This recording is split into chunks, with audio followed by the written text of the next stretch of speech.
So I'm here with Jacqueline Lunn, who is the Australian author of Under the Influence, which is her first book. And yes, I'm just going to ask her 5 questions about the book.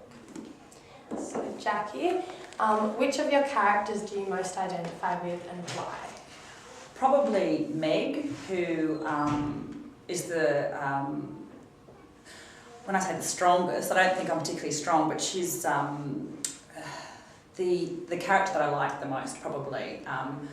And she is full of fire and she does do things. And I suppose I do things and I get things done. But I'm not as probably moral as Meg. Meg's a very good person. Yeah, very good person.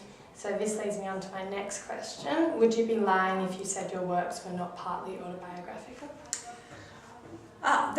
This one here, I deliberately tried to make, I didn't want it to reflect my life at all, and a lot of journalists have written books and they're set in newsrooms or in the media or in women's magazines, so I wanted to, I didn't want to go down that track.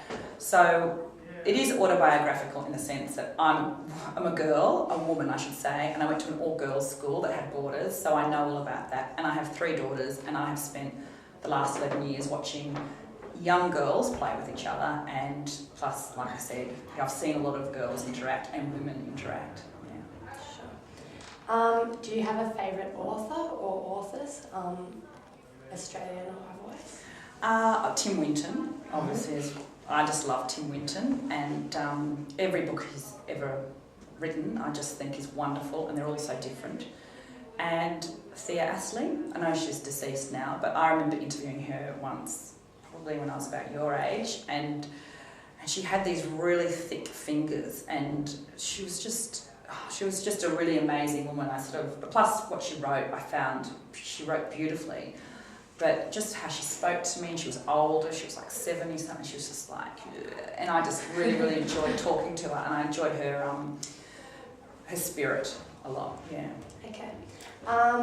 So Carmen Khalil said that when she was reading for the Man Booker International Prize, which was just announced, that she looked for writers who had a body of work and for at least one of their works to stand out as a genius. So can you think of a book that you would put in this category of genius? I really like, I haven't read all her books though, but Toni Morrison is someone I've just read a little while ago, 6 months ago, A Mercy by her, and it's a really small book, and it was just the most powerful thing. It just blew me away, and you just went, now I understand why people get Nobel Prizes for literature, and why there are 2 great writers and hundreds of good writers. She's a great writer, and so I think she's just fantastic, and Virginia Woolf too. I really enjoy her. What book in particular? Mine is A Voyage Out, which is a really, I think one of her first novels, actually. And but I read that on a ferry to Brindisi when I was like 21, and I was by myself, and I was reading Virginia Woolf on this ferry, thinking I was fantastic. And so I think part of that might have, come out in the book. It was a bit of circumstance as well as the book, but I loved it. Yeah. Okay. So if you had to have dinner with an author, who would it be? Well, I'd like to have dinner with just a really wicked, naughty author, really, like a Hemingway or something like that, or somebody who was just dreadful, just so I had some fun. But if I couldn't have dinner with someone who was just going to drink a lot of wine and have some fun, I'd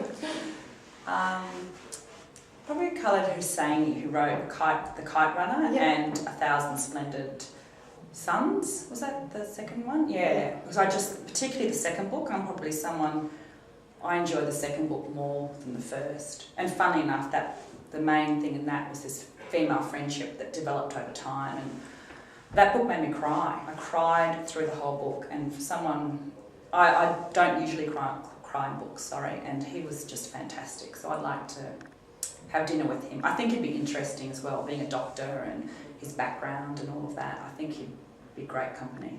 Yeah. Perfect. Well, thank you very much. Thank you for having me.